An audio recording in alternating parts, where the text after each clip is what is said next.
One day, Edward was in the shed where he lived with the other engines. They were all bigger than Edward and boasted about it. "The driver won't choose you again," said Gordon. "He wants strong engines like us." But the driver and fireman felt sorry for Edward.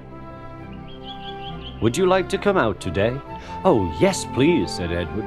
So they lit his fire, made lots of steam, and Edward puffed away.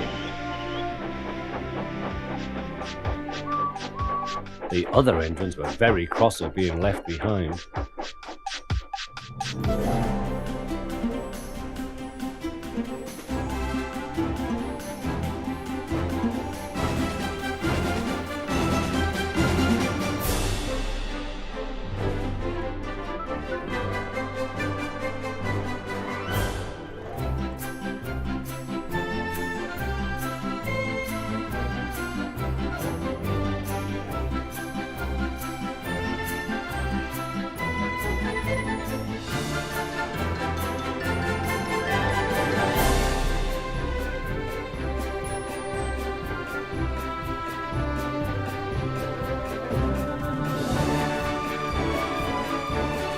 Visitors were most impressed.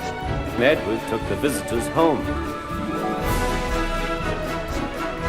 On the way, the weather changed. Wind and rain buffeted him. His sanding gear failed. Suddenly, Edward's wheels slipped fiercely. With a shrieking crack, something broke. "One of your crank pins broke, Edward. Can you get these people home? They must start back tonight." "I'll try, sir," promised Edward. I've done it, puffed Edward. "You've got them, you've got them." And he listened happily to Edward's steady beat as he forged slowly but surely ahead. At last, battered, weary, but unbeaten, Edward steamed in. "I'm going out again tomorrow," Edward told the other engines that night. "What do you think of that?" Next morning, James's driver was suddenly taken ill, so the fireman uncoupled James ready for shunting. Suddenly, the signalman shouted. There was James puffing away down the line. "The inspector's coming at once. He wants a shunter's pole and a coil of wire rope." The inspector saw the pole and the rope. "Good man, jump in."